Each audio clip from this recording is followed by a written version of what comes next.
Greetings, everyone. Welcome to Extra Hours, part of the Office Hours Global network. Find out more there, officehours.global.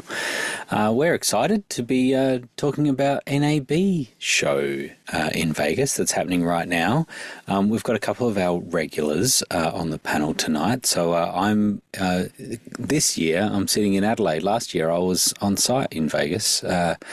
So I have mixed feelings. I would love to be there, but I am happy not to have travelled.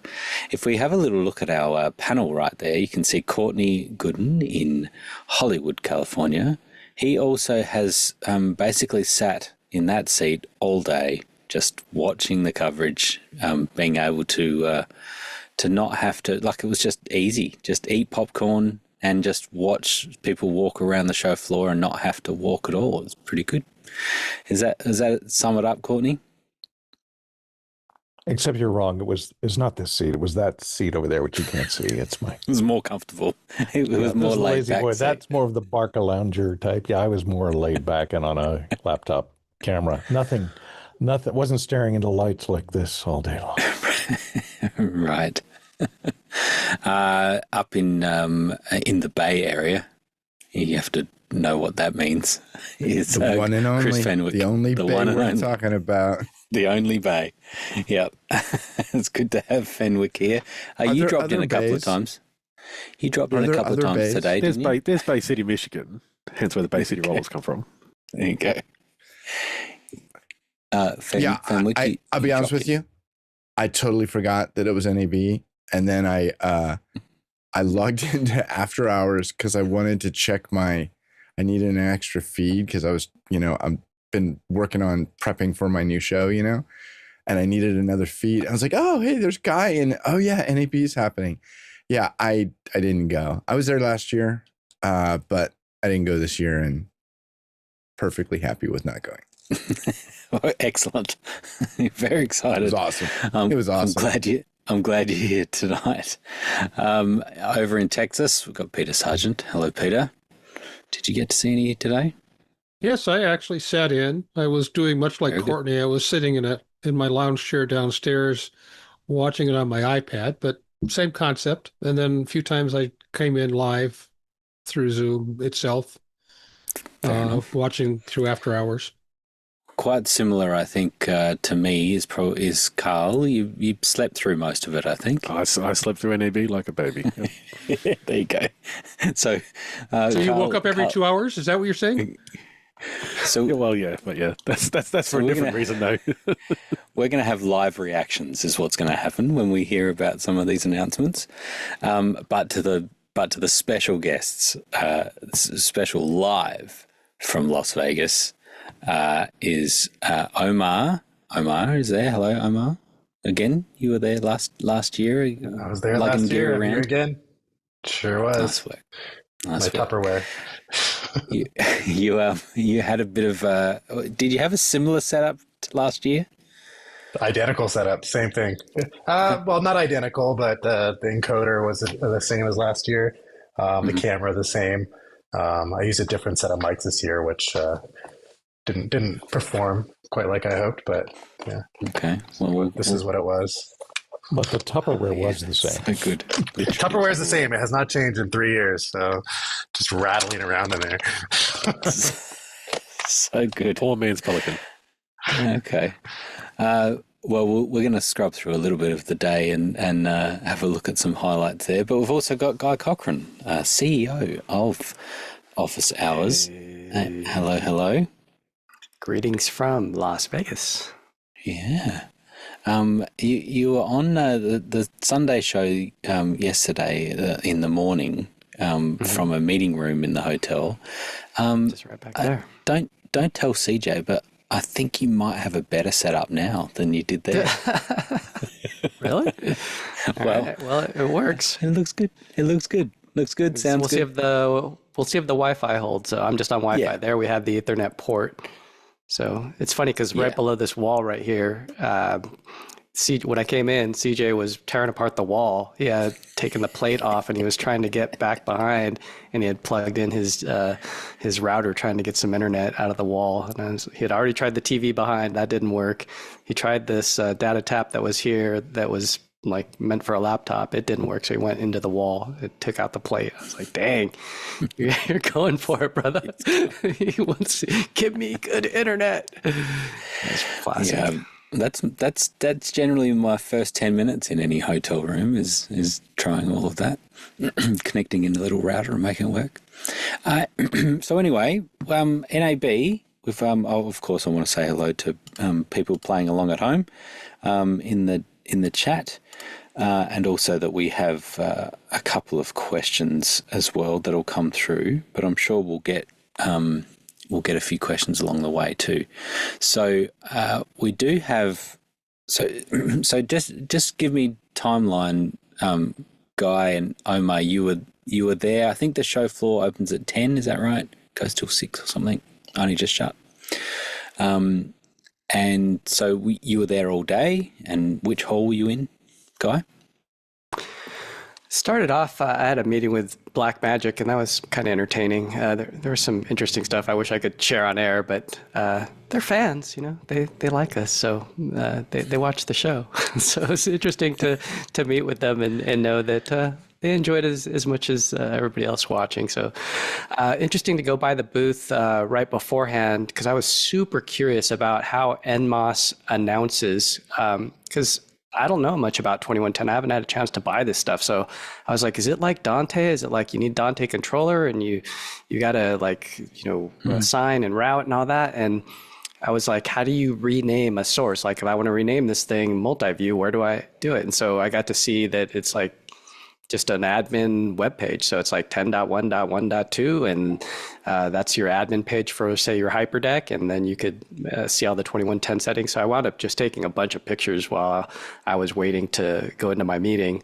And actually, before the meeting, let me back up. I ran into Central Control's Joe DeMax. That was cool to see Joe DeMax. Nice. And I ran into Paul Richards, who recently left PTZ Optics. So it was cool to see him. And that's one of the joys of the show, is just running into people that, George Kennedy, saw him at the Ross booth yesterday, big hugs from him. And that guy just zipped into town the night before, did 6 hours on the floor, and then jetted out. So he really just made the most of his time.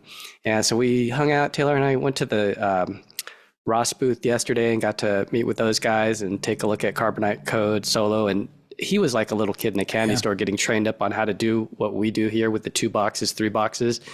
It was cool to watch somebody who really knows a panel put those things together, and they actually got rounded rectangles now. I was like, wow, they're rounded rectangles. Is that why you pay all that money? That's kind of cool.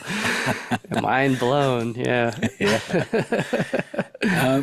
Just while you're on that, so that was an announcement that Ross made, right? Is the Carbonite Solo is software and it's a perpetual license as well? Yeah, for $24.95, which I believe is $4 cheaper than the competitor, which would be the TriCaster Mini S, which is $24.99. Both 8-input switchers, both software switchers. So there's just some analysis to do on a side by side to see, what are the features, what makes each one maybe better than the other. And so are they kind of, well, is the Solo designed for cloud, or is it, it's local, you can use Decklink cards and things like that with it, or that's a good question. I don't know. Well, you have to go back and ask. Yeah, I have to go back. But while I was in the booth, I got to show my first set of swag. I could show them on my feet, because I actually got 2 pairs. Shh, don't tell anybody. But I got 1 pair that I'm wearing, and these are what they give you at the booth. It's Ross socks if you ask. And they're your mittens. See, they say Ross right at the top. Look at that. All right. And while we're on the subject, we got to show the other coveted item from NAB. This is a vMix mousepad. vMix mousepad. Oh, very banana nice. That's all on I there got. For scale. Is that banana on the mousepad for scale? It's playing volleyball. I don't think that's realistic, man. That banana is not to scale at all. Look at it. It's like, oh man. All right. So, and Omar, you got there early, and I think you got everything all up and racing, and then we got to see you sit down for a while. So you were sort of getting things ready, is that right, for a bit this morning? Yeah. I mean, I didn't have much time to prepare. I had a big show on Saturday night, and Sunday I flew out here pretty late after packing up and doing all the breakdown stuff for my show on Saturday. And I woke up this morning and tried to figure it all out, and you guys saw some of that. But it's pretty. I mean, it's really complicated, but it's the same thing I've done several times before. So, it works okay. I mean, I think the video feed comes through pretty good. It's 60 frames a second. It's bonded. And I think our IFB system that we got working is actually pretty good. The latency is not too bad at a second to be able to communicate with everybody in after hours. So I'm pretty happy with it. And it was fun to see people in there enjoying it. So this was at the Rode booth, and I think we'll see you end up giving like a little headset. So you've got Guy on a mic. Is that on a DJI mic? Is that what that is? Yeah, those are the DJI Mic 3s. So they're just little transmitters only. So there's no port for a lav out. But there's two transmitters to the one receiver that's going into the camera. And you were fighting every other 2.4 gigahertz device in the building, right? Yeah, I believe so. I mean, Courtney and a few others on here were watching, and I think we had quite a few hits throughout. So I think they would know better than me. Roy at one point, yeah. So I think we picked up Penn and Teller, Siegfried and Roy. We could hear them. So you do, Guy. You were just there's the headset. So you had a little Sennheiser IFB. Is that what that was there? Little Sennheiser? No, I was just using an AirPod. Context. Oh. If you'd like, I can explain the signal chain a little bit. I think sometimes people enjoy that. Yeah, so this is the camera that I was using. It is a Sony FDR X3000. It's an action camera that Sony made in 2017. It does 1080-60. It has IBIS in there and a really wide field of view. And it does clean HDMI out. Now, it's not the best picture in the world, but as you can see from what Grant was just showing, it's you get across what you're trying to see. Yep. And then that's going into this Tupperware right here. It's a software called BellaBox. Some guy in England makes it. The software they run it on like Orange Pis, so like a variant. They're little microcomputer boards. This is a Jetson Nano. That's the one that he made it for initially, and he still supports. And there's a Camlink 4K that drives the picture into that. And then that goes over, again, it's just bonded cellular. So it's a protocol called SRTLA. So it goes up to a cloud relay server, and then I push it down into my local computer back in Orange County via SRT. And then I send that SRT feed via vMix, just a vMix, I guess it's NDI, but the vMix webcam function into Zoom, into After Hours at my computer in Orange County. And then I get the mix minus that is generated from that Zoom instance into a Discord call. And that's what everybody on the show floor joins to be able to hear everybody in After Hours, but not hear ourselves at the 1 second delay. So, and then I drive that IFB with a Comtech recorder. I don't have it in front of me, but it's a PR216. They use a lot in film sets. They're really common on film sets. That's primarily where you'll find them. And I have 3 receivers to the 1 transmitter. And there was a few instances. I had to get it wirelessly into the Comtech via a Bluetooth dongle from my phone, and that was falling apart. So I needed to hardwire into it really. But there was a few moments where, we were able to give the headset to some people. There was one instance where we even had the gang on a phone right here in front of the camera within After Hours, and they were looking at Courtney, the guy at the end that we were talking to about the teleprompter. Yeah, we saw you lounging, Courtney. Having a good old time. Natural habitat. Oh, that's bad. So it's a pretty complicated chain for what we're trying to do, because but it's fun. It's fun to do stuff like this. This is just for the love of the game. And so the Tupperware you just kind of put into a backpack or something. Oh yeah, it's just like it's an in-case backpack that's padded, and there's no ventilation in there. I have these fans that I drilled into it as an intake and an exhaust, but it's just exhausting into its own heat. So I don't know how good it's doing, but the board, I have a meter on it, and it doesn't get above 50 Celsius, 50, 53, so it's not too bad. It can survive that. Nice. All right. So that was the setup. And so then here we are at the road booth. Guy, can you talk through a summary of what you got here? Yeah, I did not realize that switcher was 4K. It's 30. It's not 4K 60, but for that price, holy camole! Now I see what the fuss is about, because that's phenomenal for, I believe it was, what is the price on that Rodecaster? It was under 1,500. What, you mean the Rodecaster S or the big one? The big one. How much is the big one? The big one's $1,200, $1,299. I think $1,300. I think it went up. It was $810 at B&H for some reason about a week ago, but now it's bumped back up because I think they were trying to get rid of them. They were thinking something else was going to come out, but nothing did. The S has gone up from $499, which it came out at, which was the bargain of the century, for $500. Now it's $800, $799. It's the list price on them. So is that the same Rodecaster video? Like that? Is it a new version or something? In that seems like it's the original one. That's the original. But then they did a software upgrade, and did that take it to 4K? Or was it always been 4K, Guy? No.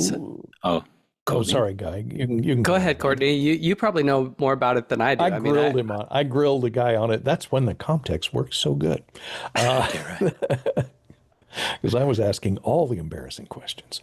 Apparently they have a piece of software coming out. I don't think it's released yet. That basically turns it into. It does not. I don't think it's going to switch internally.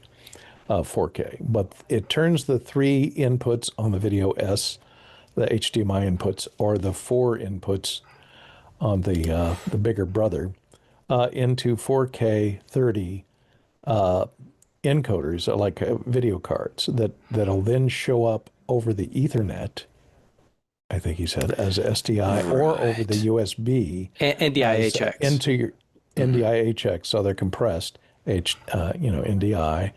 That can then come into OBS or whatever software that you have on your computer to handle switching and streaming and other things. And what was the big reveal? Remember the big reveal, Courtney, that he said only for your viewers? What was HTML5? HTML5, right. Well, that you were grilling him on that. Yeah, it was.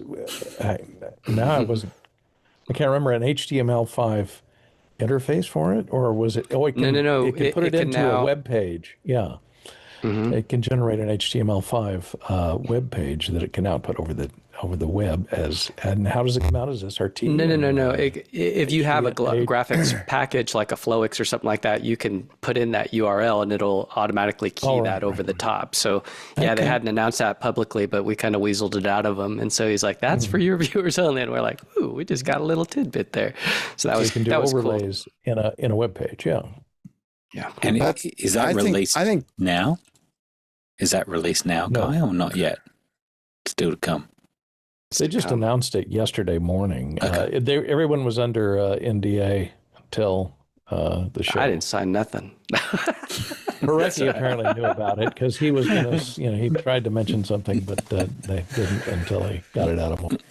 I think HTML technology like that is really cool. Like the fact that HTML5 rather, that you can just be remote and creating that file.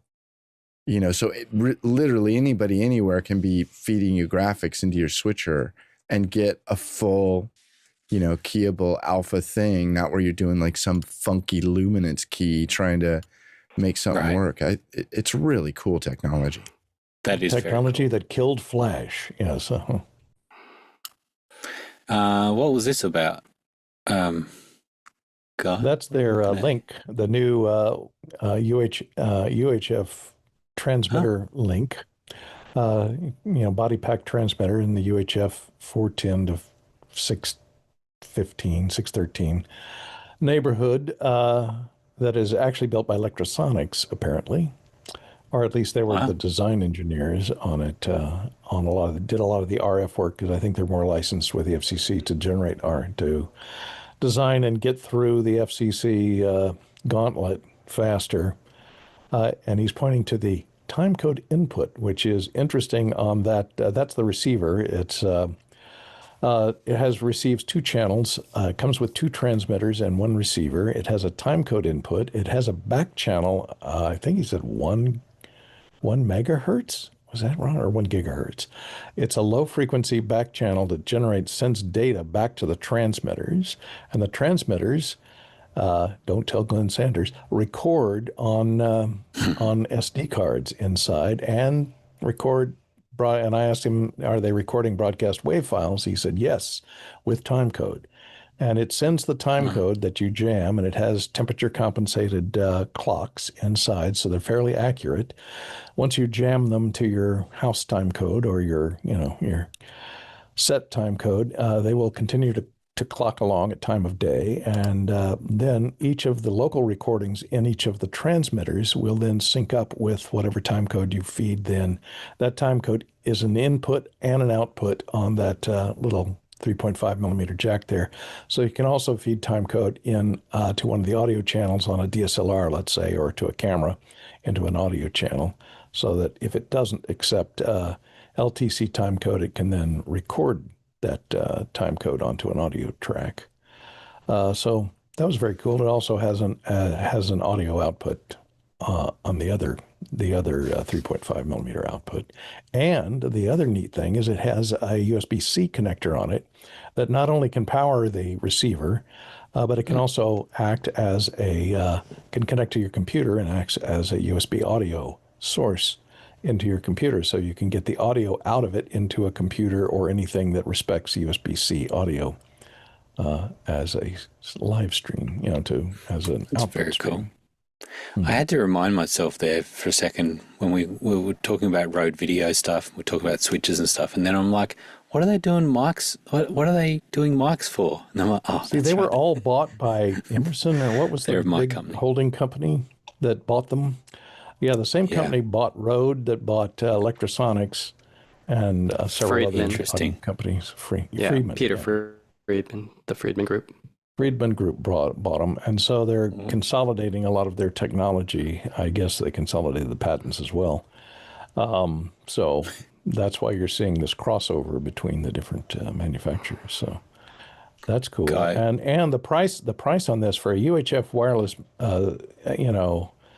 with frequency hopping, it does only 2 frequency hopping. It'll load 2 frequencies once it scans. It'll scan the band where you're allowed to operate in your country, and it'll choose the 2 best available frequencies and put that in the primary and the secondary, and it will automatically frequency hop to the secondary if it sees interference on the primary.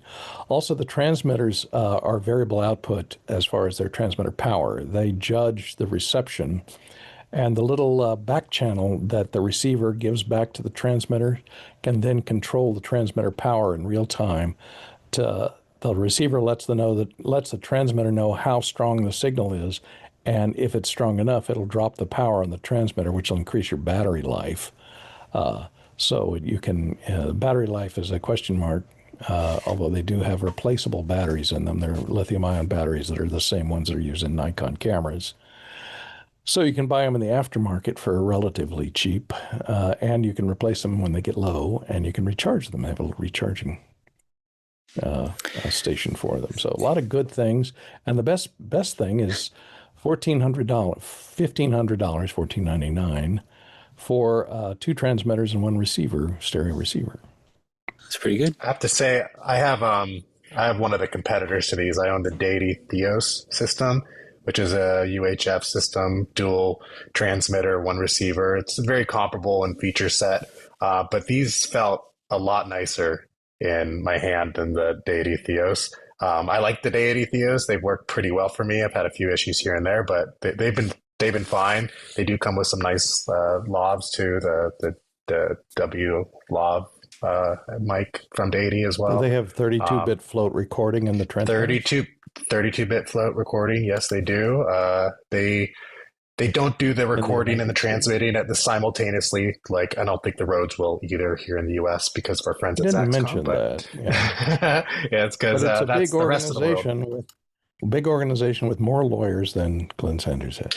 That's true. But I just had to comment on the build quality. I mean, just by hand feel, they felt very, very nice. Good weight to them, and props on the user replaceable battery, because that's really important. I think we're. What was that? Don't get off the screen. Battery change. Battery change. Anybody know how to get rid of that Elgato watermark on the Camlink 4K? Let me know. Send me a DM. Nice.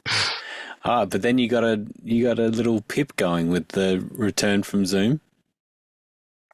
Yeah, well, so on this YouTube, it's an unlisted link. We were just doing it so we had somewhere to record it. But yeah, I brought in the return audio into my vMix instance and put in a little pip of everybody in after hours and put it on screen. If somebody asked a question, they could see it there. Yeah, there was a few moments where we had like the perfect storm where the person on the show floor could hear and see everybody in after hours. On this link here, it was, the audio was working, a few moments, and then, kind of a little bit of everything else. Other moments. Yeah. So this is GoPro. What's the deal here? They've got that. They have a few PL new mount models on a GoPro now. They you mount cinema lenses on a GoPro, a Micro Four Thirds. So I've known about this idea that they've had, because they talked about this when the 11 came out. So the 11, they moved away from 16:9, and people went, "Oh, you're moving away from B camera, C camera for like production," because they went to a 9:8 sensor, so it's actually a tall kind of square sensor. And what happened was, so the 11, 12, and 13, and they're still the current ones. It's just not replacing the action camera, so it's not replacing the 13. There will be a 14 most likely. There definitely will be a 14, and they still probably will keep this kind of squarish sensor for their action cameras. But because they walked away from the 16:9 kind of production B camera, which they were very popular for with the GoPro 4, 5, and 6. A lot of people swear because they have clean HDMI out and all that. They reimagined what they were going to do for the 16:9 world. And this is their reimagining. So it took them a few years. So this program started when they released the 11. So we know that when they released the 11, this program started. This program's been around for a while within GoPro. There's been rumors of it. They've talked about stuff that's come, but never said exactly what it was. But yeah, so this is them re-entering what we call maybe like a B camera, C camera, production camera, witness camera, 16:9 world, which they left with the 11. The GoPro 11, they left that world and went straight into action. And now they're back. And they're back with a, Blackmagic, of course, did a passive Micro Four Thirds mount when a long time ago, people may remember the original Blackmagic camera did not have an active mount. It had a passive Micro Four Thirds. So, and we'll see if the second generation has that. But I think the passive one makes sense for cinema, for where they're going, because because people use fizz control. This is most likely going to be in a system where you're going to use fizz control anyway. So having it active is not necessarily what they need, but they may go with an active mount, like Blackmagic, of course, went with an active mount with the EF, and now they've, of course, Blackmagic have full cinema cameras. But it's really interesting. By active, do you mean being able no control? So if you have a Panasonic or Olympus focus lens, you can't use it on this because you won't be able to control the aperture. And of course, no focus. But it is this is really designed as a BC camera for production, or a high risk camera on the side of a car that may go flying off, when you turn a corner. So that's what they're going back into. They did have that kind of world a long time ago when quality was lower, and we were living in 4K 24 was like the best you could get out of an action camera. So they're just going back into that world. And what these three cameras represent, and especially the one with the Micro Four Thirds, is they just want to see how this thing's going to be rigged up. So they're not worried about putting active mount on there, because I think they put this out into the field, and they said, yeah, we're just using fizz control because we have our own system for controlling this remotely. Because this camera with the Micro Four Thirds mount is going to be not a camera operated by a person in their hands. It's going to be somewhere. It could be strapped to the side of a car, and you need a cinematographer in a chase car controlling it. and they're not going to control it through your camera. They're going to control it with their own system to control the fizz connections to the lens and whatever they need to do. Being a Super 16 sensor, or in photography terms, a 1-inch sensor, it will hold up. So it will hold up in most productions, being Super 16. But yeah, as far as an action camera for like so many different projects you can think of, like this is like a true kind of action production camera, where it means if it falls off the car and tumbles down the road, the lens is probably going to be 3 times more expensive than the camera itself. So that's really the thing. You lose your $30,000 lens, but you saved your $500 camera. But Micro Four Thirds production lenses, though, aren't really that expensive. There are a handful of expensive ones that are Micro Four Thirds, like Fujinon makes some nice ones for Micro Four Thirds, but that are fully manual, so you can work with this. So that would be like a true kind of production camera, the Fujinon lenses. But some of the other lenses, you can buy a set for like $5,000 for 3 sets. So I think there's a lot of people out there who are going, oh, I can use this like this. I can strap this to the side of a car. I can strap this to the side of a hang glider, and get some certain types of shots. Where just a general GoPro, you're limited by the glass they give you. And with this, you can bring your own glass, bring your own frame rate. You can shoot up in gate. I'm sure this thing will shoot up in gate. They haven't said it though, but I'm sure it will. So we're only hearing a little bit about this camera so far. But yeah, I like to point out that Carl's throwing around a fancy film term there when he says fizz. Fizz is a remote control, focus, iris, zoom, and it's basically you see the guys on the film set holding the box with the little wheel and stuff. Yeah, so it is a 1.3 magnification if you're going 16:9 on that 1-inch sensor. So that's why I think I'll do 11 gate, and you can just do it in post. 65. Yeah, if you're going 16:9, then you're going to have that 1.5. So, right. Guy, you were actually standing there. Have you got a take on this? It blew my mind. I mean, how good it looked for what it was. I was like, wow, I thought that HDMI, so the output was just a USB-C cable going into their app. So I thought that was a third-party app. He's like, no, this is our app. And I was like, well, then could I stream from this? He's like, yeah, I don't know if it was released now or if it's a future thing, but you'll be able to stream from it. And he said to YouTube or the popular platforms, but I was like, SRT? And he's like, you're like number whatever to ask that question. So it's something that they're looking at implementing. So that'll be cool to have that small, I think he said $599 for the one that's called Independent Lens System, I think is the ILS. So there's 3 different versions. One that has the stock lens, so that one I believe would be more like weatherproof and everything because it is like a regular GoPro. And then there's another middle one, and then there's the independent lens one. So that's the one that has that inactive mount, I guess you'd call it, with the crop. But they had a bunch of videos playing on the large displays, and they're like, all these were shot with this camera, and they were incredible. Like it was pretty jaw-dropping how good it looks. So welcome to the party, GoPro. I'd also like to point out, this is really kind of a don't hold your breath thing, because he was saying like third quarter, and he was doing that fumble thing when you're doing a demo. It's like, it doesn't quite do that yet, that kind of thing. So, this product is not etched in stone. They're still working on it, but we'll see what it is. Yeah, I'd also like to add, I'm a little bit skeptical because normally where you're putting a GoPro down to get some interesting shots is that thing is really abused, right? Like it's almost a throwaway item potentially when you put a GoPro down.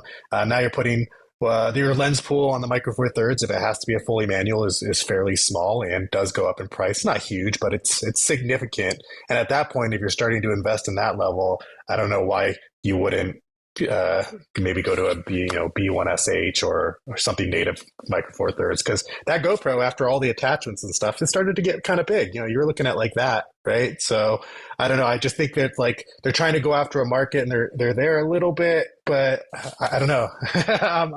I'm not too sure. I maybe go with something a little bit nicer image quality if you're going to start. Yeah, because the Insta360 they already have 1-inch chips for like underwater, right? Yeah, fixed lens, right? Yeah. So that model has already been done. I mean, they've kind of taken that away from. I think they're solving a problem that doesn't exist. No, I don't know about that. I think people want like a Super 16 crash camera. I think they do. That has modern, whatever. So whatever GoPro choose to put in as far as their own log system or whatever. They do have a log system in their 13, I believe. So I think it is, and I think there are certain size productions that this will make sense to, where you may think, okay, well, this is no different than a micro. So Blackmagic Micro can record, of course. It's 1-inch sensor. It's got an active micro 4/3 mount. But I think what GoPro gives you, of course, this one's not weather sealed as far as a GoPro, well, we don't believe it was, but they probably will have a housing for it, but we'll see. But yeah, so I think there is a market for it, but they need to come in at a price that's competitive with the Micro from Blackmagic, because the Blackmagic Micro is doing a very similar thing. You can do it live, of course. But there are other cameras out there that people are currently using as crash cams, and the Micro G2 is a good example from Blackmagic. They didn't say what codec it uses. What does it record? Will it record RAW? Will it record, is it only compressed? Is it only H.264 HEMC? We haven't heard that yet, yeah. Yeah, they did mention that. Because again, the Blackmagic records RAW, but only RAW. It doesn't record anything else. Okay, well, we'll come back to some more of the footage there, but we have got some questions that have come in. Courtney, what have we got there? All right, first on deck, some guy named Christopher Fenwick from Emeryville, California says, Fenwick Framer, what's the deal from an AB? Was that I'd like to point out we're 37 minutes in the show. Guy told me we were going to talk about me a lot, and I've been waiting here patiently, so. Well, you got the first question in, so. Guy, what happened on the show floor? You brought this up. Yeah, so there's a new version of Zoom ISO version 3. So right now the public version can't do what I'm about ready to disclose. So there's another beta build that they were showing on the show floor. And I was giving them a little grief about not having a proper Fenwick framer and not naming it Fenwick framer. And they went into Google, they typed into Google office hours Fenwick, and there was a file that they clicked on, saved it. And then there's a new feature called overlays. You click overlays, load the Fenwick framer, and boom, there was the Fenwick framer. And I turned around and looked, and there was a bunch of people looking at the Fenwick framer on the show floor at NAB. Had your little signature down in the bottom right corner, and it was proper. It was a proper framer. That's a pretty old one. That's a pretty old one. So I'd like to say, I just want to point out something here. A lot of people think that was just like a lark thing, but when Alex and I got involved in I pushed it, and we ended up looking at a whole lot of feeds and examining the different styles of the way people frame stuff. And YouTube's a little different than the news, but we tried to really come up with a look that worked. And I think the current one that we framed the show with today puts the chin at the halfway mark, which is about what this is here. And again, not all of these are perfect, but the idea was, and the origin of this came from the fact that it was actually Jason Bache, you're going to put it up? You're putting it, there we are. Okay, so yeah, that's about the halfway mark. And I did not actually create this file. But Jason Bache was the origin of this, because people think of framing as like headroom. And Jason has like the ultimate tall hair. And if you frame for Jason's hair, it puts his chin down at the bottom of the frame. So I was like, forget hair. You're looking at faces, because like in this shot here, this is really good. Top row especially, actually all of us. The eye line is all about the same. And so that's really the key thing. So, we put a lot of work into trying to make it make sense. Fair enough. We should have just paid Jason to get a page boy, hairdo. That would solve the problem. We had but now the whole world is aware of it because it was shown on the NAB show floor. Well, unfortunately, the one with my signature is really old. I think that head's a little too big. We scaled it back since then. So maybe we can. We know people who do the website. We can update it, and we'll put the new file on there. We'll update it. That was based on your head, wasn't it? Did they find it off of our website? Off our website, yeah. Yeah, We'll type get in 'em. office hours Fenwick, and it'll hit it. Come straight up. Fenwick framer. Yeah. I'm surprised All I haven't noticed that because I search for that often, like Every day. I was least once a shocked. week, every, I was your name. shocked. a couple times a day. When he pulled it up like that, I was like, I didn't know we had a web page that had the Fenwick framer on it. So there's one that's just called framer. They pulled that one up first, and they're like, no, that's the wrong one. And then they pulled up Fenwick framer, and so there's 2 web pages of framers on the website. They both appear with a That's Google hysterical. search. There you go. Yeah, well, All right. Next question. it's an interesting thing to look into. Let's move on Right. from Chris. All right, next question comes in from Madison, Indiana. Roscoe Jones says, in the past, NAB brought focus to media technology as new products and large broadcast purchases were announced. Today, where do you get your best information and education on things you're considering? It's a good question. Probably Office Hours. Do you know how often I just listen to Office Hours and it's like, hey, did you hear this announcement? And these guys just announced this. You know, it's like with the amount of people that we have in Office Hours, we don't miss very much. You know, that is of interest. Omar? Yeah, not NAB, to be honest with you. I learned very little here.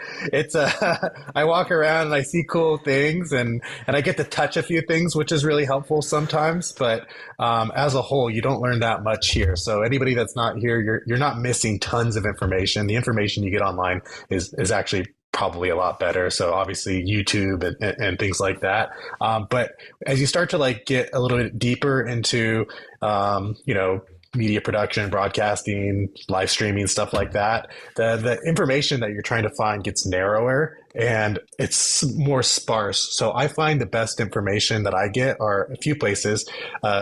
Facebook groups for the specific product that you're trying to get support on. You'll often find some answers there that you can't find otherwise. Or Discord. So you go to Discord and you go to like video engineering or office hours or places like that, and you'll find a lot of people discussing things that aren't easily searchable online. So you have to go do a little hunting to find the right server, but then you can get access to a lot more specific and detailed information, and also people too. If you also contribute a little bit, then people are more open to giving back. So those are the places I'd go. Great. Good one. Courtney? Yeah, it depends on what you're looking for. If you're looking for more professional equipment where you're not going to find influencers with the latest Panavision cameras, going through their tests and comparisons with them. I used to refer to, and I've been a subscriber to American Cinematographer magazine for, 50 years. And it always has, some good articles and a lot of advertising for, professional cameras. Another source for professional work, not just the, influencer or the prosumer area, was the SMPTE Journal. And I'm also been a member of SMPTE for 45 years, something like that. They publish a journal monthly that has a lot of good information on the latest technology and the latest hardware and things, and standards. There's the standard setting arm of SMPTE is within that journal as well. So you'll get a heads up on new standards that are coming down the pike. 2110, for example. You will see things that are mentioned in the journal there that you may not see on the commercial marketplace for several months. You'll see it several months in advance before it escapes. And then to go further back, Tech Briefs, which is not, tactical underwear. It's a publication of NASA that has a lot of technical briefs. It's a lot of public domain stuff since it's published by the government that's listed there. So new technologies, new electronics, new developments in that haven't made their way to products yet. They haven't even been productized yet. So you'll see, for that's the stuff that's out for 2 to 3 years. You'll find out about it. That new technology coming down the pike 2 or 3 years before it makes its way into a product. Good one, Carl. So for me, white papers is one. So white papers has got its, like SMPTE is a very good one for 2110. Obviously, you can just read all the 2110 white papers because they created it. You can go back and take a look at the history of 2110. So 2110-50. That's an interesting read to see what they did there. It's deprecated now, of course. But then, so white papers is one. Generally manuals for, I don't know, what you consider like, not necessarily high-end products, but products that are designed specifically for like production, designed for as a work tool, not as a consumer product. So a good example of that would be some of the Network Live stuff from Sony. So if you want to understand like how that stuff works, just read the manuals. And you don't have to read like the entire manual of all the menus, but just read pretty much maybe one quarter of the manual will give you a very good understanding of Network Live, which is Sony's implementation of 2110. So that's what I was reading before Blackmagic started to do their stuff. And now obviously Blackmagic haven't released the manuals for theirs yet, but when we get to that, we'll understand how they're doing the human interface part of it. As Guy said before, like how do you rename a source in 2110 in different scenarios? And Blackmagic they do show how they're doing it. They're doing it obviously through a small app on a computer that you interact and control everything from 2110. So that's one thing as far as 2110 world. But in camera world, essentially I just go straight to the manufacturers and go straight to their corporate websites. And their corporate websites go deep into what's called their, not necessarily research, what they would kind of see the public facing part of their research and development. And they essentially, these are technology pages. So kind of similar to what Courtney said about SMPTE having their technology stuff. It's very similar. So if you go to Canon's website and you want to find out all about the new Canon cinema cameras and like in depth of what they do, if you go to the corporate websites, and sometimes you have to go to Japan one and translate it. Sometimes you can go to the general English one. Singapore one's good because it'll be in English. You can read a lot about the technology and a lot of stuff they just won't talk about in brochures and manuals or on websites for consumer facing stuff. So so that's really cool if you actually look at that kind of stuff as well to understand what's happening underneath under the hood and understand limitations. Another thing what I'm reading for is like, what is the limitation of this technology? What can't it do yet? That's another thing I'm looking for too. Cool. And Courtney, last little. Yeah, lately what I've been doing is when I can't find out any information through the normal channels, I go to Copilot, I go to an LLM, and I ask that question, and I'm amazed at the answers that it comes up with. Occasionally there's a hallucination, but the Copilot is pretty good with documenting where it's getting its information, and it pulls a lot of information, and it's not off of a fixed data set. They're updating that data set with stuff that just came out last week, or Reddit files. They're scraping Reddit, or they're scraping a lot of the user groups and Facebook. And, if I'm having a problem with a piece of hardware, I'll type in, why does my such and such do this when I do that? And I just load it into an LLM like, ChatGPT or Gemini, or in my case, Copilot, and anything that is fairly well up to date and well documented. And it'll come out with an explanation and why it's doing this and what people have found and how a lot of people fixed it. And for technical issues, I find it a great aid in doing repair work. Good one. Next question. Next one comes in from Douglas Carmichael, and he says, Guy, do you think that Blackmagic Design will eventually deprecate their HDMI SDI products in favor of ST2110 across the board with bridges for legacy sources? Guy, do you want to take it first? You go first, Guy. Yeah. Sure.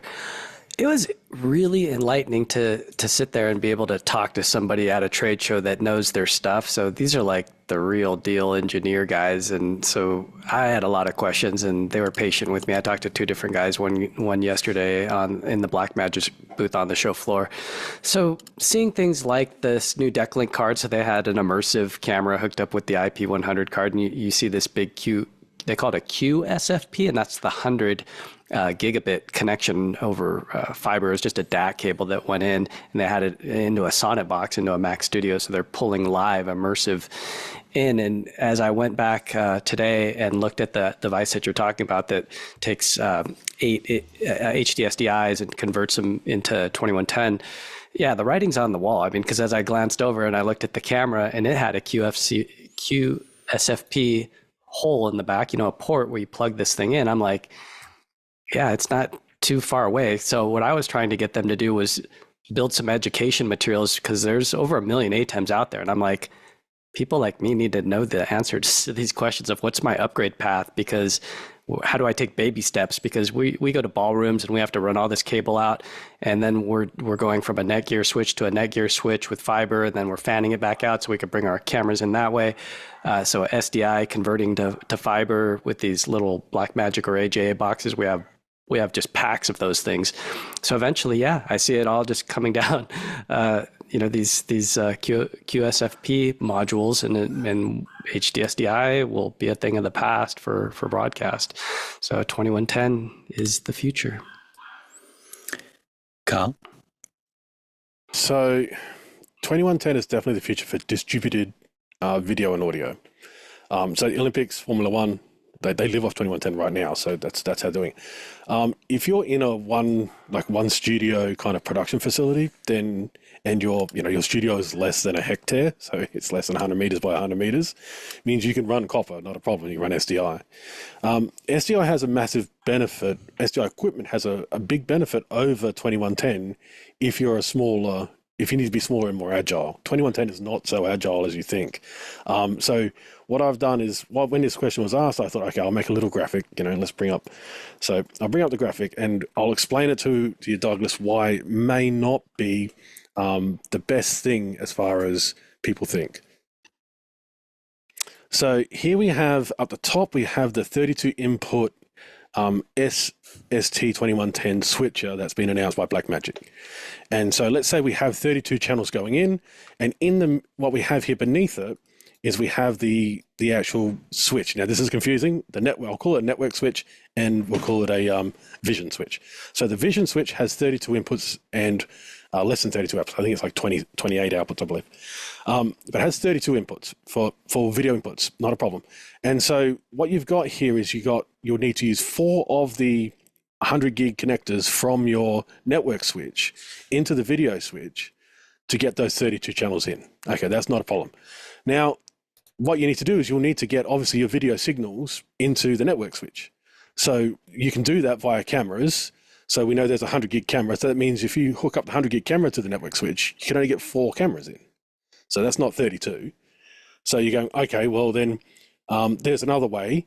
You can use the network switch from Blackmagic. They already had out the 360p, and you can bring in the studio cameras. So let's say we do that. We bring in those, and we bring in the studio cameras, and the studio cameras can have, let's say, 16 coming in on one of those. So you'd need 2 of those, and you'd need all 2 of those. That'd be the 32, and each of those 32 360p's have 2 100s out. So that's how you'd get the 16 camera signals from each of those would come in. So there's your 32. So you have 32 going into the green slots on the back of your network switch, and those 32 would go out via the blue ones into, and you're thinking, well, what's the network switch doing then? So you got this network switch, but all you're doing is daisy chaining it 100%. So why not just hook straight into the back of the switcher? Because what I'm trying to say is, if you want to go to a hyperdeck and you want to record ISOs for those 32, you can't. Well, you can, but I'm not. This is what I'm trying to explain. So this is where you need to understand 2110, and what Grant didn't say in his announcement of 2110 is he's not telling you the IT side of this. So there's a whole IT infrastructure side of this, which is where it gets really big, and where Formula One and the Olympics have no problem with this because they've got the money to build out an enormous infrastructure.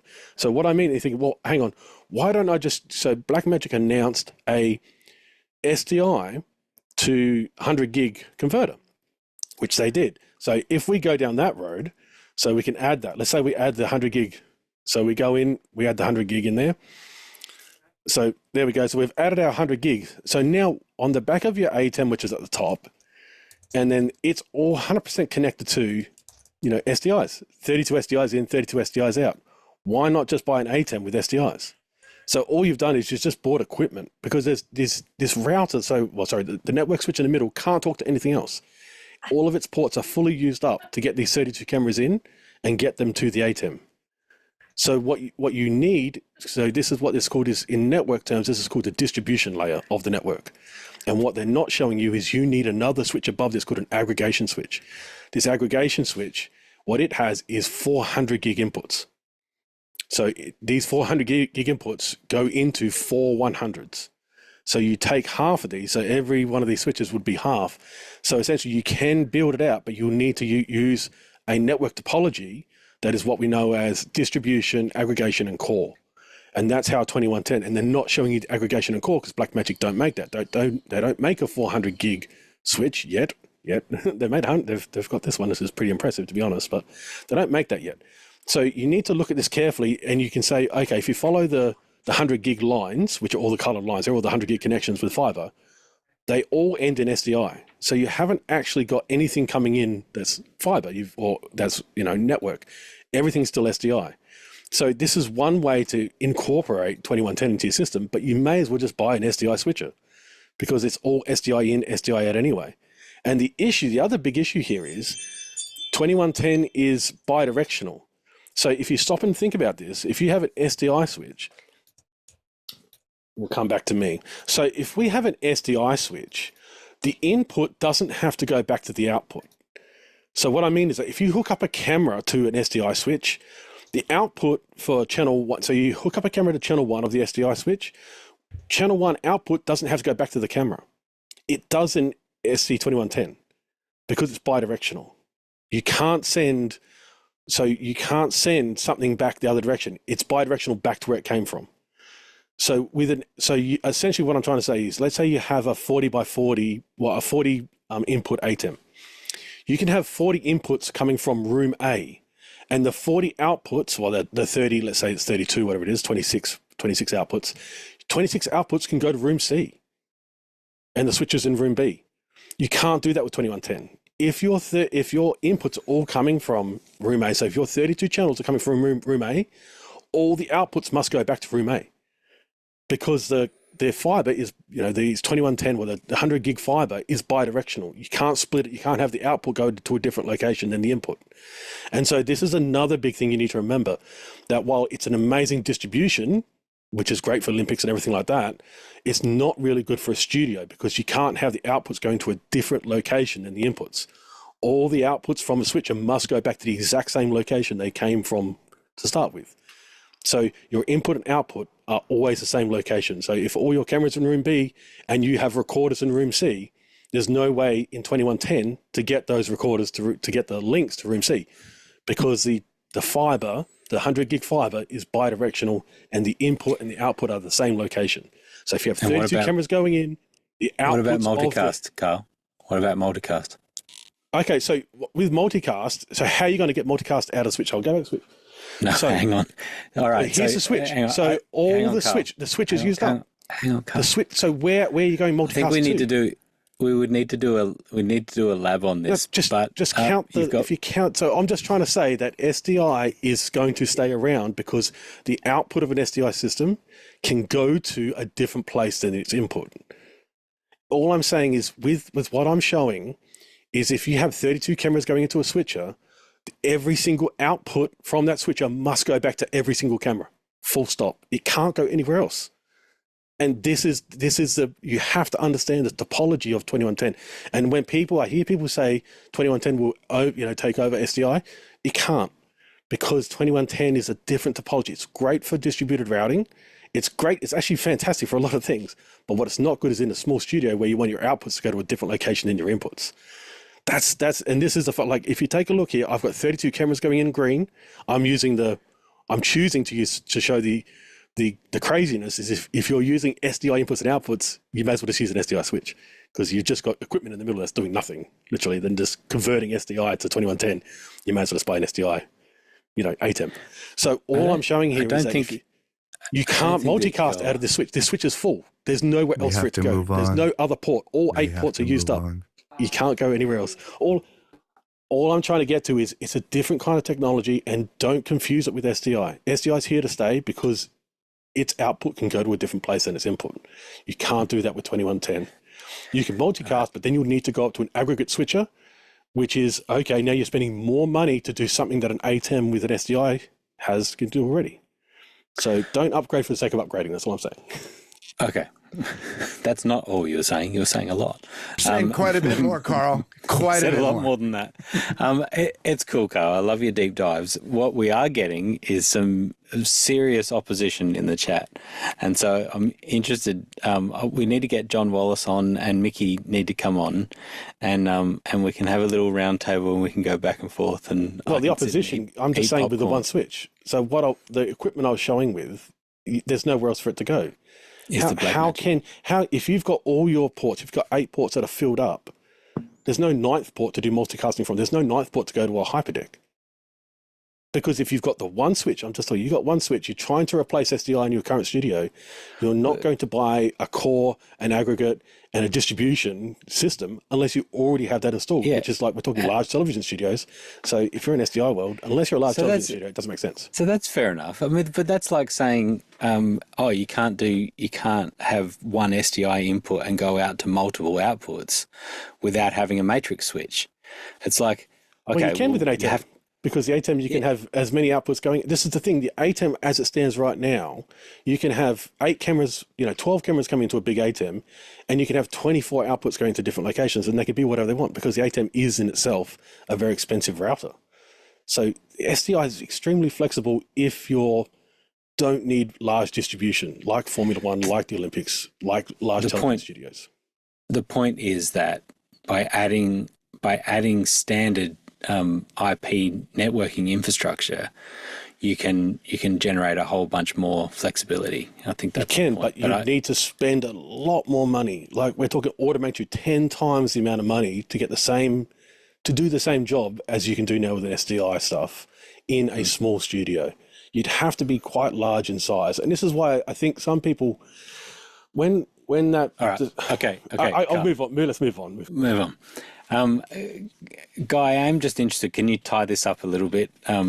In your I think we all just have a lot to learn. Even starting out with the most basic stuff, we need somebody in the group needs to just buy it or who has it and bring it into after hours and just let us bang on it. Or we need to invite Blackmagic on and hear it from the horse's mouth. Or we should just go. Omar and I should just go there tomorrow to the booth and go get schooled some more. But I harped on him to put some education out there because we need.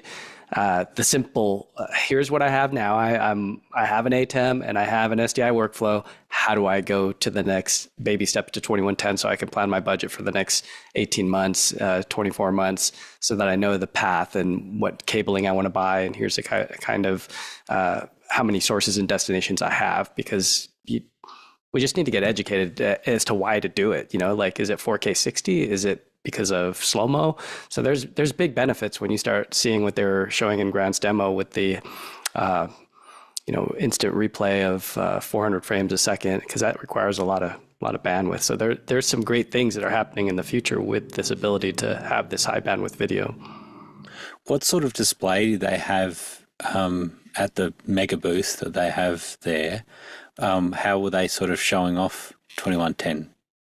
They had a whole 2110 area where everything was stacked, and then they had a monitor where you could see it all. You could hop to a web browser. It was just Firefox with a 10 subnet, and you could go to any of those admin pages, and you could say, "This is the in. This is what's receiving. This is what's sending," with the IP to SDI converter box. And we tried the upscaling one, the cross convert. I guess it's up, down, cross.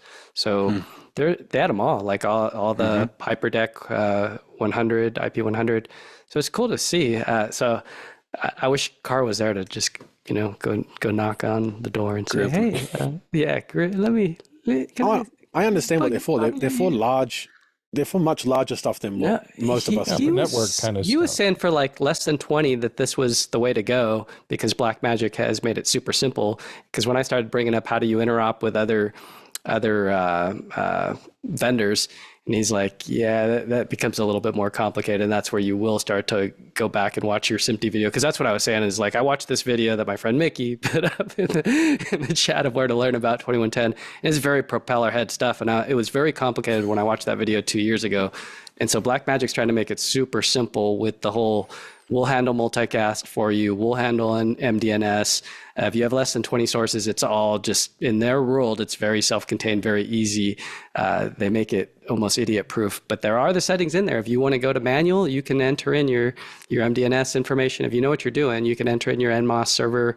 But you don't need an NMOS server if you just have one of their devices. And you can go point to point. You can just take a HyperDeck and you can take an IP 12K camera and plug it in, and they'll see each other and announce, and you can record. So there is some basic stuff going on that they tried to make it simple for the industry.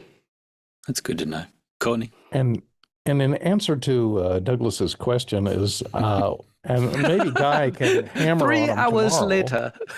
3 hours later, we got to the question itself. Is do you think, I think they've bifurcated their market, and their 2110 is going more toward the professional market. Anything in that area that they announced, the ones with the front to back cooling and the dual power supplies, all that stuff is in the $5,000 to $25,000 range for each one of those little rack mount doodads. The influencer market, which is the ATEM minis, the ATEM extremes, I think that will stay where it is. They notice that they didn't announce any improvements or any changes to that level of software. All their focus on simply on NAB this year was 2110, and that they're going after a much higher end market and leaving that other market behind. Will they continue to support it? I don't think they can. And will they deprecate it? Probably not. They'll probably continue it on. I don't think there's any room, unless the price comes down through democratization of 2110, to move that lower end market into the 2110 distribution area. So I think they're trying to bring in a new market with the 2110 professional market, the stuff that the networks, the major networks are, outfitting trucks with, and they're leaving the stuff for, the Aaron Pareckis and the DJ Productions behind, and us. I don't think that they're leaving that market behind. I think somebody missed some deadlines, and we didn't see some products in Grant's demo that are going to come out. Oh. I think they missed some deadlines. I think the 2110 stuff had some deadlines, and they needed to get that stuff out when it did. So I think that's what it was. Yeah. Yeah. How could you ignore 1 million users? Come on. Well, yeah, that's true. Yeah, that's the problem, is that lower end is a much broader market than the high end, Yeah. And just to be clear, I just want to say that I'm really excited that Blackmagic's going 2110. I just need to stress that they're not the same thing, and one can't replace the other. HDMI is amazing. So HDMI has 19 wires in it. SDI has 1. So those 19 wires can do stuff SDI can't. And so they're very different technologies for different things. I'm really excited that all 3 exist within Blackmagic's ecosystem, because it means it's really flexible, but they are different things. That's all. That's all. That's all. That's all. Just an hour of comments. Peter, did you want to wake up and make a final comment on this topic? Oh, you muted and unmuted and muted again. I was afraid I was going to prompt Carl to weigh in again, because he's muted. My biggest fear is I just had visions of going back to my days of data center design, top of rack, end of row, core switches, big Cisco Catalyst switches that can literally handle 1,000 servers a crack. Then maybe Rode's coming in to eat that lunch because they're willing to do NDI. Oh. Well, there's that too, but either way, will the network support it? Right. The HX3 is very lightweight. It's very lightweight. And 100 gig network. And it looks very good. The compression. 100 gig network is a bit of a lift if you've never been there before, that's all. Yeah, fair enough. Yes, it is. All right. I've done it. Courtney. Lots of fiber. Courtney, next question. Next one comes from a young man named Christopher Fenwick, and he says, I assume we'll be talking about Tim Cook, but in case we don't touch on it, let's talk about the jumble at the top of Apple. Ah, yes. Who's taking the reins? Oh my God, 30 he's stepping seconds. down. Okay, take it away. Okay, Chris. I'm going to do this really quick. So here's the important thing. First of all, this is Fenwick's presentation on Tim Cook and 2110. All right.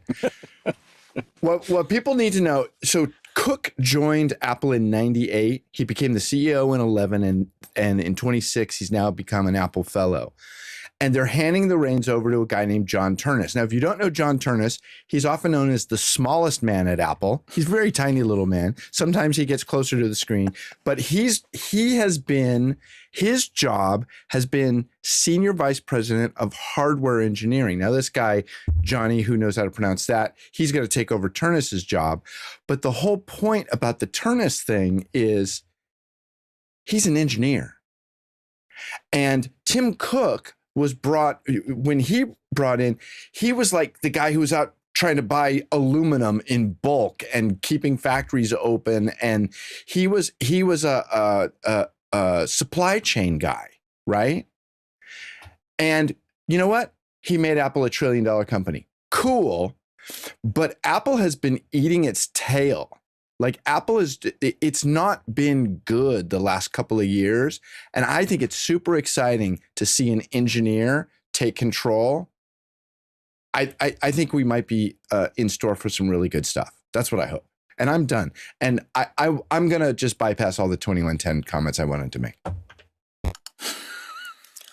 Okay, then. Yes, I think it's interesting. John saying in the chat, Tim was focused on manufacturing. This is why innovation left.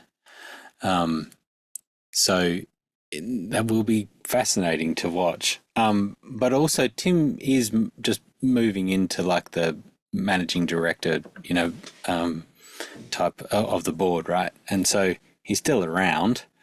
But hopefully the day-to-day operations gets back to a little bit of what they used to do. It's super interesting that an engineer becomes in control instead of a guy who is known for supply chain management. Yeah. Yep. Well, and what will it mean for AI, right? In Apple stuff, they've just, I don't know. Hopefully, they can just make it work, get something working. But we'll see. Interesting days ahead. Interesting time to announce it as well. Carl, do you have a 12-second just quickly, take on this? the second part of this is a reshuffle. So Steve Jobs would be 71 now.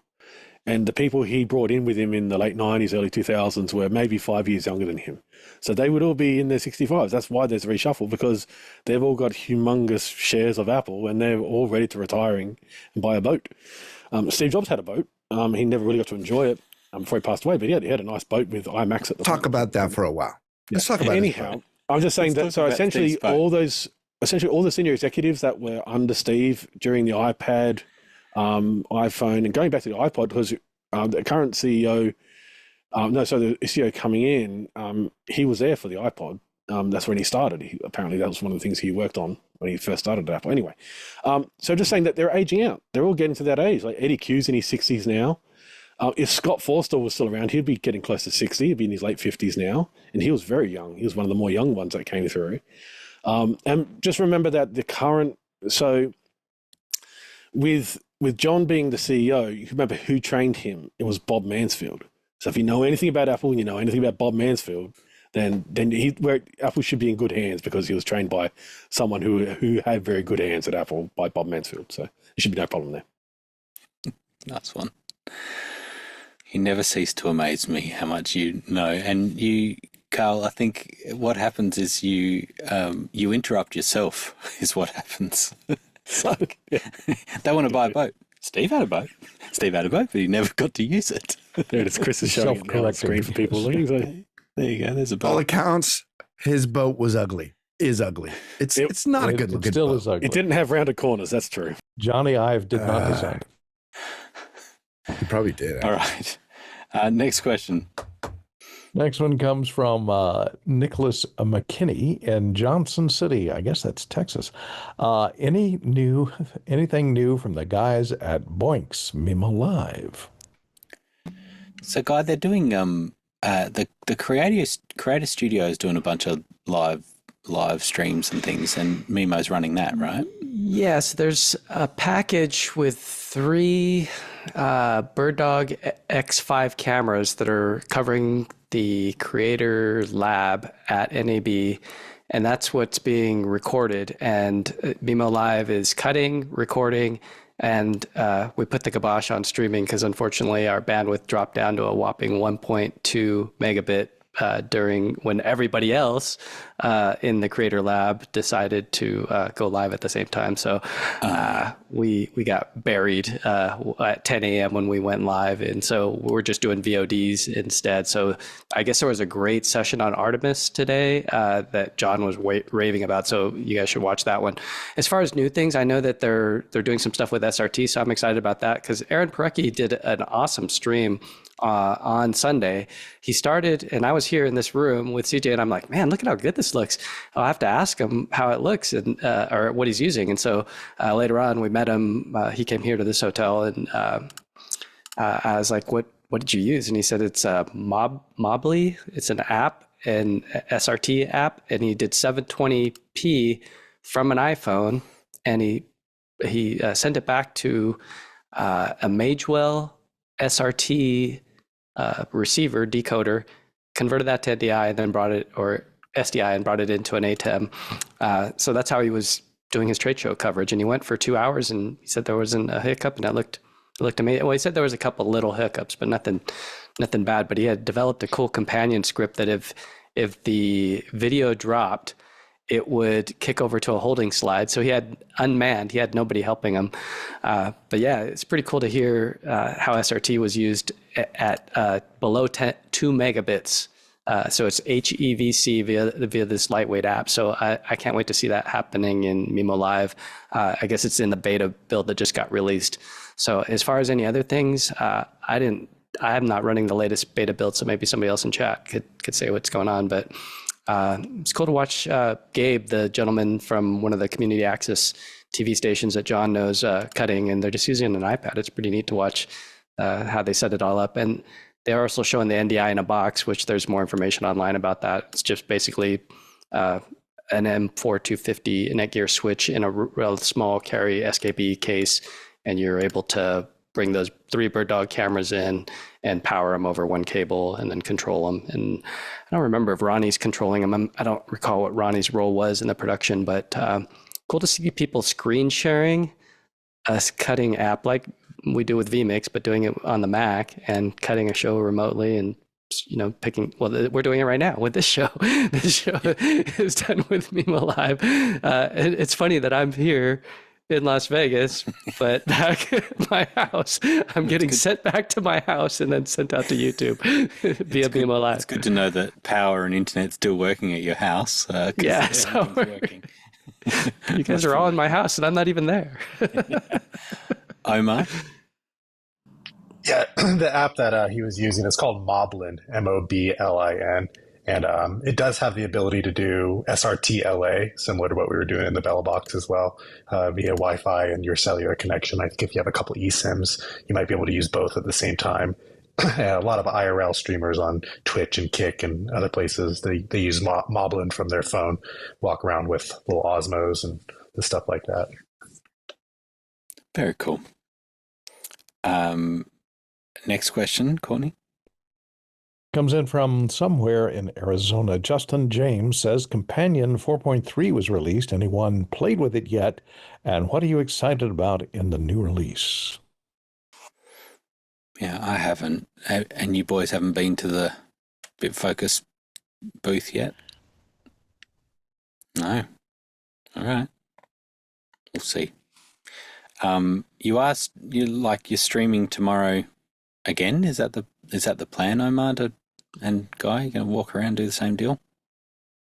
Yeah, we could go for a little while. I got an appointment with Black Magic at 10, and then afterwards we should be ready to fire up by 11 or so and start again in the after hours, and we'll go until we run out of energy, which was, we went longer than I thought we would today. And then it was like, oh, we got extra hours in a little bit. All right, let's go take a nap and then jump on the show. So Go again. 15 minutes and back on. Appreciate Yeah, it. the guy and I have a similar flight tomorrow, so we'll go for a couple hours I maybe see. tomorrow. So definitely join in after hours if you're watching. And Oh, we and, didn't get to maybe talk we'll- about that. Yeah, I was just What's going to that? say, could you talk about this a little bit? Yeah, there's my content pick. I'll make that my content pick. Can we Okay, put that good. URL to that video up? I don't know. Is that okay? I don't know what. Yeah, it's Well, okay. there's a lot of nothing on there too. Yeah, you might you wanna want to trim see me it. sit for a couple hours? Yeah, let me see about trimming it. I'll see if I can grab Okay. That guy did about an hour and a half worth of demonstration. But what was Yeah, he was what good. was the deal here, Guy? You ran into this dude before. So yesterday or somebody had something, and sent then me his Cinegear videos, and he used to use a Matthews stand, and now he's got this really cool pneumatic lift stand that I've seen these for photography from like the 70s. So it's old school technology. I don't know who owns the patent to this now, but they're, I guess, selling these. It's called Studio Titan. And the cool thing about it, though, is for trade show coverage is he took our idea of a teleprompter, but he's not using Zoom. He's not doing what we're doing where there's He's guests not doing from live. afar. Yeah, that's right. Yeah, this is all for VOD. So he's got an FX6 camera in there, a 13 or 14 inch prompter people. He's got the light with the softbox. Heavy batteries. Courtney had made the recommendation that he should move it down because it was swaying a little bit when he moved it around. He has to collapse it down to be able to cruise down the aisles. He can't run it that. He can't move around when it's fully extended like that. I want to say it probably weighs about 80 pounds. But the audio is a mix pre. He had 3 sets of Sennheiser wireless. He had stick mics. He had cup holders for his drinks. He had a toolbox that he just added yesterday. So he found a toolbox in town and he was pulling stuff out of there. But yeah, look at this. Guy tried to converted- steal the mic just then, and it's Yeah, it was "Nope, like that's locked in." off. He's like, yep. So he showed me the secret trick of how to open up his mic holder. That thing's sweet. So he's obviously put a lot of time and effort into this rig. I don't know how much that thing would cost all fully loaded, but that's what I'd like to take next year. It's not pneumatic. It's spring powered. Is it spring? Yeah, you know, he pointed to those blue springs on the base.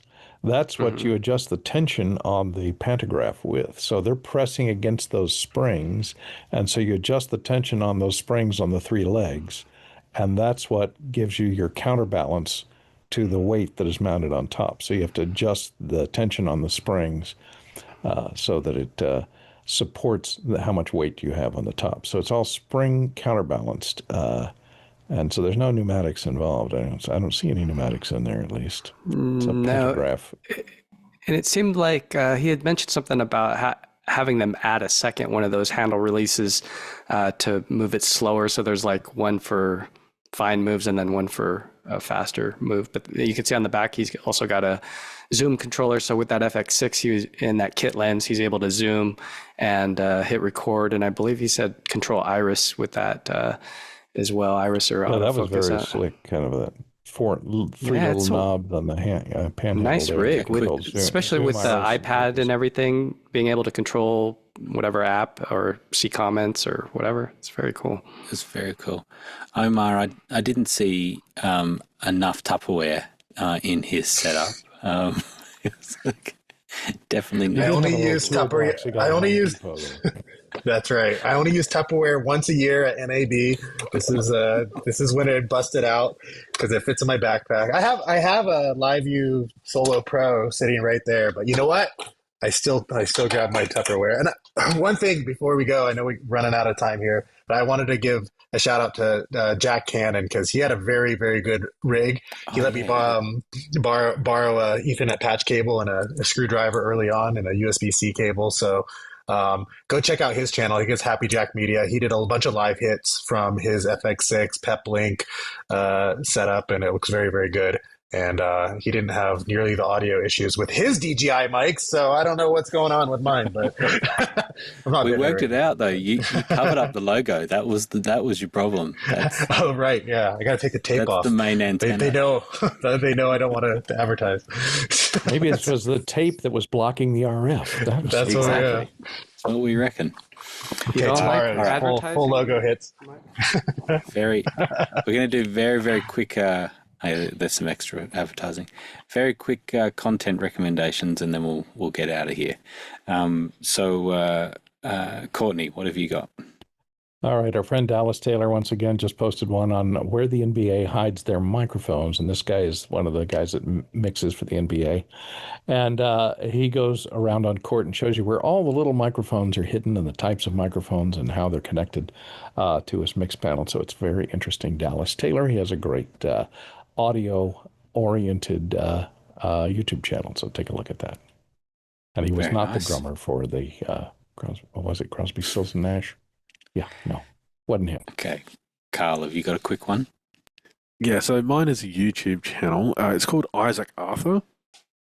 So he deals in essentially futurism of science. So this is kind of really speculation of where science is heading. So think of it like science fiction that is closer to science fact. So he goes, let's go 10 years in the future. Let's go 50 years in the future.